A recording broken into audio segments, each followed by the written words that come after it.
ମୁଁ ମୋ ବକ୍ତବ୍ୟରେ ପ୍ରକାଶ କରୁଛି। ମନୁଷ୍ୟ ସବୁବେଳେ ସୁବିଧାବାଦୀ, ତାହାର କାର୍ଯ୍ୟକୁ ସହଜ ଓ ସୁବିଧାମୟ କରିବା ପାଇଁ ସବୁବେଳେ ନୂତନ ପଦକ୍ଷେପ ନେଇଥାଏ ସତ, କିନ୍ତୁ ସେଥିରୁ ଉଦ୍ଭାବନ ହେଉଥିବା କିଛି ଜିନିଷ ପ୍ରାଣୀ ଜଗତକୁ ବହୁତ କ୍ଷତି ପହଞ୍ଚାଇଥାଏ। ତନ୍ମଧ୍ୟରୁ ପଲିଥିନ୍କୁ ମନୁଷ୍ୟ ସମାଜ କେଉଁ କେଉଁ କାର୍ଯ୍ୟରେ ବ୍ୟବହାର କରିଥାଏ ଆପଣମାନେ ଜାଣନ୍ତି। ତାହାର ପରିଣାମ ଜଳଚର, ସ୍ଥଳଚର ପ୍ରାଣୀ, କୃଷକ ତଥା ମନୁଷ୍ୟ ଭୋଗିବାକୁ ପଡୁଛି। ତାହାର ସମାଧାନ ପାଇଁ ଆଜି ସଭାରେ କିଛି ପ୍ରକାଶ ପାଉଛି। ଏହିପରି ବିଭିନ୍ନ ଉପାୟରେ ଲୋକଙ୍କୁ ସଚେତନ କରାଯାଉଛି।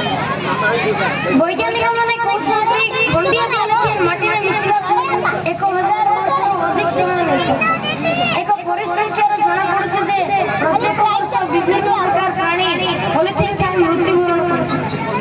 ପଲିଥିନ୍ ଏପରି ଏକ ଜିନିଷ ଯାହା ମାଟିରେ ପଡ଼ିଲେ ମୃତ୍ତିକା ପ୍ରଦୂଷଣ, ଜଳରେ ପଡ଼ିଲେ ଜଳ ପ୍ରଦୂଷଣ ତଥା ପରିବେଶରେ ପଡ଼ିଲେ ପରିବେଶକୁ ପ୍ରଦୂଷଣ କରୁଥାଏ।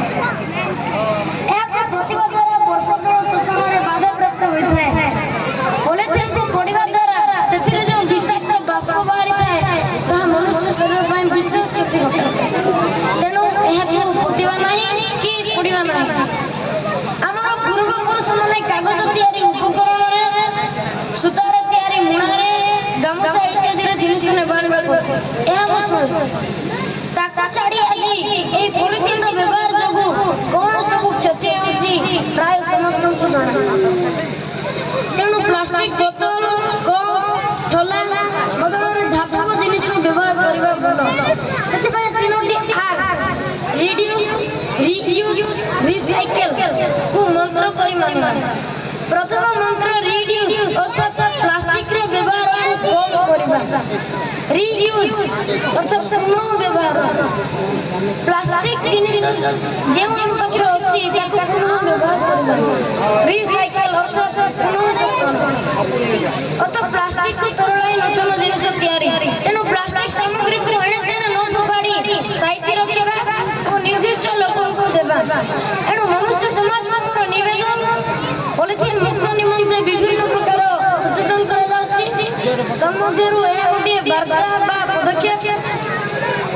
2016 ମସିହାର ଅକ୍ଟୋବର ମାସ ଗାନ୍ଧୀ ଜୟନ୍ତୀ ଅବସରରେ ଆମ ରାଜ୍ୟର ମୁଖ୍ୟମନ୍ତ୍ରୀ ଶ୍ରୀଯୁକ୍ତ ନବୀନ ପଟ୍ଟନାୟକ ଓଡ଼ିଶାକୁ ପଲିଥିନ୍ ମୁକ୍ତ କରିବା ପାଇଁ ଶପଥ ନେଇ ପଲିଥିନ୍ ମୁକ୍ତ ଓଡ଼ିଶା ଘୋଷଣା କରିବାକୁ ସଂକଳ୍ପ ଅଟନ୍ତି। ଏହି ଗୁରୁଦାୟିତ୍ୱ ତଦାରଖ କରିବା ପାଇଁ ଜଙ୍ଗଲ ଓ ପରିବେଶ ବିଭାଗକୁ ଦାୟିତ୍ୱ ଦିଆଯାଇଛି ସତ, କିନ୍ତୁ ଏହାକୁ ସମର୍ଥନ ଜଣାଇ କାର୍ଯ୍ୟ କରିବାରେ ମନୁଷ୍ୟ ସମାଜର ବିଶେଷ ଭୂମିକା ରହିଛି। ଏହିପରି ଆମ ଦେଶର ପ୍ରାୟ 18ଟି ରାଜ୍ୟରେ ପଲିଥିନ୍ ନିଷେଧ ଉପରେ କଟକଣା ଲାଗୁ କରି ବିଭିନ୍ନ ପଦକ୍ଷେପ ନେଉଛନ୍ତି। ପଲିଥିନ୍ ମୁକ୍ତ ପରିବେଶ ଗଠନ କରିବା ପାଇଁ ହେଲେ ପଲିଥିନ୍ ବ୍ୟବହାର କରୁଥିବା ଲୋକଙ୍କ ସହିତ ପଲିଥିନ୍ ତିଆରି କରୁଥିବା ଲୋକଙ୍କୁ ମଧ୍ୟ ଅଙ୍କୁଶ ଲଗାଇବା ଉଚିତ। ଏଣୁ ସନ୍ଥକବି ଭୀମଙ୍କର ଗୋଟିଏ ଉକ୍ତି, ପ୍ରାଣୀଙ୍କ ଆରତ ଦୁଃଖ ଅପ୍ରମିତ ଦେଖୁ ଦେଖୁ ଅବା ସହୁ। ପ୍ରାଣୀଙ୍କ ଆରତ ଦୁଃଖ ଅପ୍ରମିତ ଦେଖୁ ଦେଖୁ ଅବା ସହୁ। ମୋ ଜୀବନ ପଛେ ନର୍କେ ପଡ଼ିଥାଉ ଜଗତ ଉଦ୍ଧାର ହେଉ। ମୋ ଜୀବନ ପଛେ ନର୍କେ ପଡ଼ିଥାଉ ଜଗତ ଉଦ୍ଧାର ହେଉ।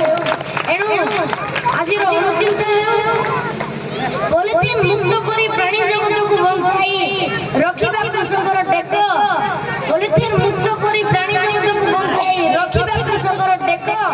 ଗଛଲତା ଲଗାଇ ବନୀକରଣ କରି ରଖିବା ରାଜ୍ୟର ଟେକ। ବୃକ୍ଷର ଅଭାବେ ଘଟୋଇ ନାଶ ପଲିଥିନ୍ ପାଇଁ ନୁହଁ। ବୃକ୍ଷର ଅଭାବେ ଘଟୋଇ ନାଶ ପଲିଥିନ୍ ପାଇଁ ନୁହଁ। ବନୀକରଣ କରି ପଲିଥିନ୍ ନାଶ କର, ଏହା ହେଉ ଆମ ସ୍ୱର, ଏହା ହେଉ ଆମ ସ୍ୱର। ଏଣୁ ଆସନ୍ତୁ ପଲିଥିନ୍କୁ ମୁକ୍ତ କରିବା, ପୃଥିବୀ ମାତାକୁ ସୁଖୀ ରଖିବା। ପ୍ଲାଷ୍ଟିକ ଜନିତ ରୋଗ ସହ ଲୋକଙ୍କୁ ତଥା ତୃଣମୂଳ ସ୍ତରରେ ସଚେତନ କରିବା ଉଚିତ। ମୁଁ ଏତିକି କହି ମୋର ବକ୍ତବ୍ୟକୁ ଏଠାରେ ସ୍ଥଗିତ ରଖୁଛି।